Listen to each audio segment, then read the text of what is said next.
වද දෙන්න එපා වදයක් වෙන්න එපා ප්ලීස්. තමුසගේ පාඩුවේ වැඩක් කරගන්නවකෝ හැම වෙලේම කියවන්න එන්නේ. මොකද්ද මයි කරදරයක් නැහැ නේ වාට. ඔය පාඩුවේ ඉන්න. මොකද්ද කියන්නේ ඔබ? යකෝ හැම වෙලේම ගේම් එක ගහ හිටපුවාම කොහොම හරියනවද? බලපෑවෝ දැන් තෝගේ වයස. අවුරුදු 22කටත් වැඩි නේද? උඹට අවුරුදු 23කටත් දැන් කිට්ටු වෙනවා. ඔබ හිතන් ඉන්නේ ඔබ තාම ගේම් ගහ ගෙදරින් අර අම්මගෙනුයි තාත්තගෙනුයි ගන්න සල්ලි වලින් හරි එහෙම නැත්නම් මගේ පොකට් එකෙන් උස්සන කීයක් හරි අරගෙන ඩේටා කාඩ් එකක් දාගෙන ගේම් ගහනවා කියන එක මහ ලොකු කිරුමෙක් කියලාද? බලපන් උඹේ වගේ උඹේ වයසේ ඉන්න උඹේ වයසේ අර යාළුවෝ අර චමත්ලා එතකොට අර ශශිකයා කොච්චරනම් ගේමක් ගහනවද මේ මිනිස්සු? උඹ මෙතෙන්ට වෙලා ලොන්ත පොලොස් එකා වගේ උඹ දැන් කියන්නේ මං නිකම කියලානේ. මං නිකමෙක් කියලානේ. ඉතින් ඌ මං නිකමෙක් තමයි. මට පාඩු වෙන්න දීපන්.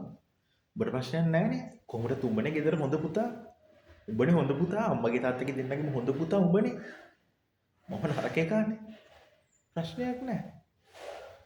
හරි හරි යන්නම් ඉන්නේ නැහැ. වදයක් වෙන්න ඉන්නේ නැහැ. ඔයගොල්ලන්ගේ සල්ලි නැති කරන්න නැත්නම් ඔයගොල්ලන්ට කරදරයක් වෙන්න ඔයගොල්ලන්ට අගෞරව කරන්න මං ඉන්නේ නැහැ. අය යනවා. බය වෙන්න එපා. උඹ හිටපන්. උඹ හිටපන් මේ ඔක්කොම දේවල් අයිති කරගෙන. මම ඉන්නේ නැහැ. ඕයි මල්ලි මං උඹේ අයියා මිසක් අක්කා නෙමෙයිනේ. මං දන්නේ නැහැ උඹට කොහොමද ලස්සනට කියන්නේ කියලා. හැබැයි බං අපිට ඕනේ උඹව ලස්සනට ජීවත් කරවන්න. අපිට ඕනේ උඹ හොඳින් ඉන්නවා දකින්න. එහෙම නැතුව මේ මොකුත් බං මට තියාගන්න ඕනේ නැහැ. උඹ ඒක හරියට දන්නෙත් නැහැ. මම උඹලට කිව්වේ නැහැ බං. මගේ වීසා ඇප්‍රූව් වෙලා තියෙන්නේ. මං ආයි සෑහෙන කාලයකට කොහොමද ලංකාවට එවෙන්නෙත් නැහැ. මම තව සති 3කින් 4කින් විතර මම යන්න යනවා.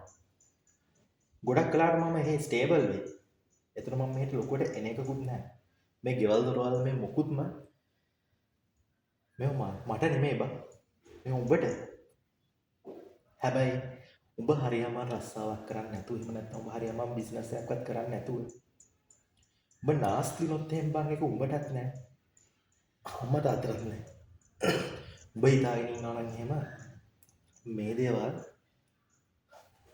මම ගන්න මම ආසාවෙන් බලාපොරොත්තු ඉන්නේ කියලා උඹට වැරදිලා මල්ලි.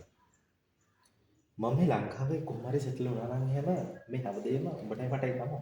හැබැයි මේ ඔක්කොම දාලා යන්නේ ඒ හැමදේම උඹ බලාගන්නේ උඹට තියෙයි කියලා හිතලා. ඒකෙන් හින්දා උඹ හිතාගෙන ඉන්න පිස්සු දේවල් නතර කරලා පොඩ්ඩක් හොඳට හිටපන් බං. මොකක්ද කියන්නේ? තමුස කොහෙ යන්නද? ඕයි තමුස නැතුව මේ ගෙදර අපිට ඉන්න බෑ.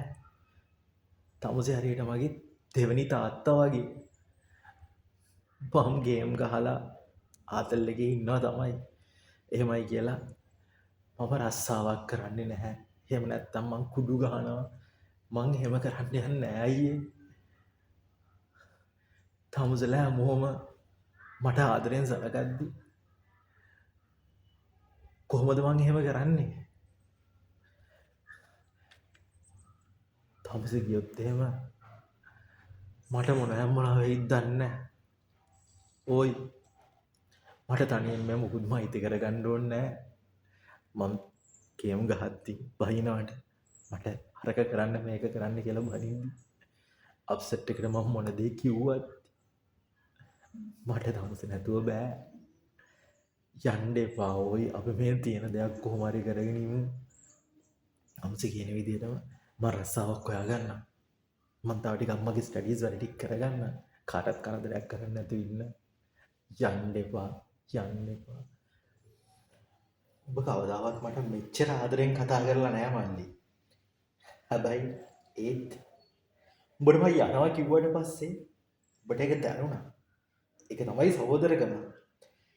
මං කොහොමදත් යනවා බං. මට ඒ වැඩ ටික මට සෙටල් කරගන්න කොහොමදත් සිද්ධ වෙනවා. හැබැයි මතක තියාගන්න. ඔය වගේම තමයි කවදාහරි දවසක අම්මයි තාත්තයි නැති වෙද්දි ඔබට දැනෙන්නේ.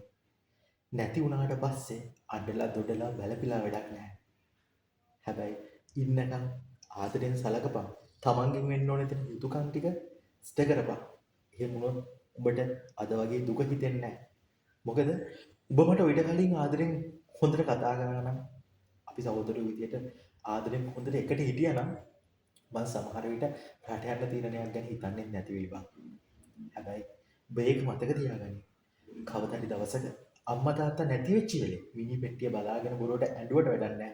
ඉන්නකන් නාස්ති වෙන්නේ නැතුව හොඳට වැට්ටික් කරගනින් මල්ලි. එදාට උඹට අම්මා තාත්තා නැති වුණත් උඹට සතුටු වෙන්න පුළුවන්. උඹ හරියට උඹේ යුතුයකම් ටික ඉෂ්ට කරා කියලා. එහෙම නැතුව උඹගේ හිතේ කොච්චර ආදරයක් තිබ්බත් උඹ හිතේ අරක කරන්නම් මේක කරන්නම් කියලා කොච්චර බලාපොරොත්තු හිතේ තිබ්බට වැඩක් නැහැ ඒක කරන්න නැතුව. ඒකින්ද මල්ලි උඹ හොඳ එකා වගේ උඹේ ජීවිතේ හදාගන්න ගේමක් ගහපන්. අම්මා තාත්තටත් බලපන්. මේ දේවල් ලස්සනට හොඳට බලා කියාගෙන හොඳට හිටපන් බා.